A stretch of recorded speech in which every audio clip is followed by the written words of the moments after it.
So I don't know what's happening overseas really, but here in Australia, one really significant ongoing thing that's happening a lot is kids don't want to go to school.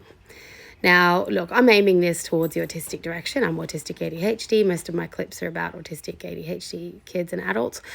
And a huge thing happening here, we call it emotionally based school refusal or emotionally based school avoidance. And it's a real thing.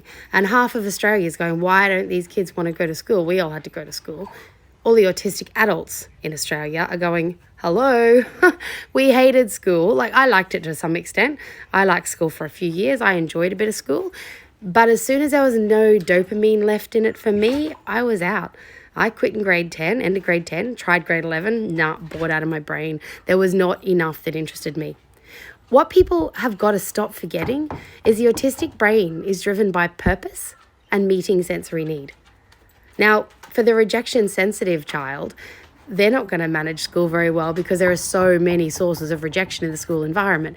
Teachers, they can't meet their expectations. Friends, they don't know if they like them or not. So many subgroups and kids being mean. And when rejection is a sensory experience, when you're autistic and ADHD and rejection is more than an emotion, it's a severe sensory response, then school is dangerous and toxic for your brain.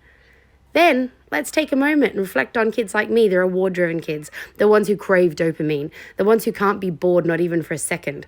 They want to do this and they want to do that, then they want to do this. Now, kids like me that were academics, I loved humanities, I loved legalities, I loved English, I loved learning things like that. I managed for quite a few years at school. Now, I'm a major nerd, big time, and yet even I couldn't make it past grade 10.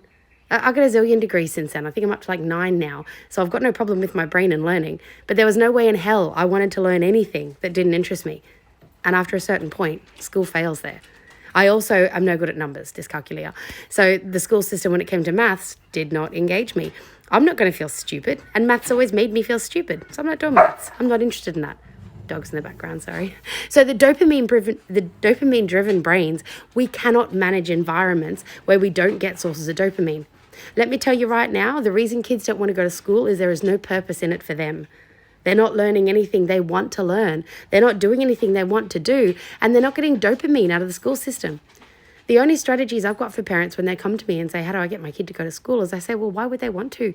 If there's a reason you can think of to get them there, if they've got to go water the plants or feed an animal there or look after something or create something and it gives them a purpose, then they'll find dopamine in that purpose and they'll want to go to school. But if there's no purpose, then I don't know how to get an autistic kid to go to school. Maybe school's got a problem.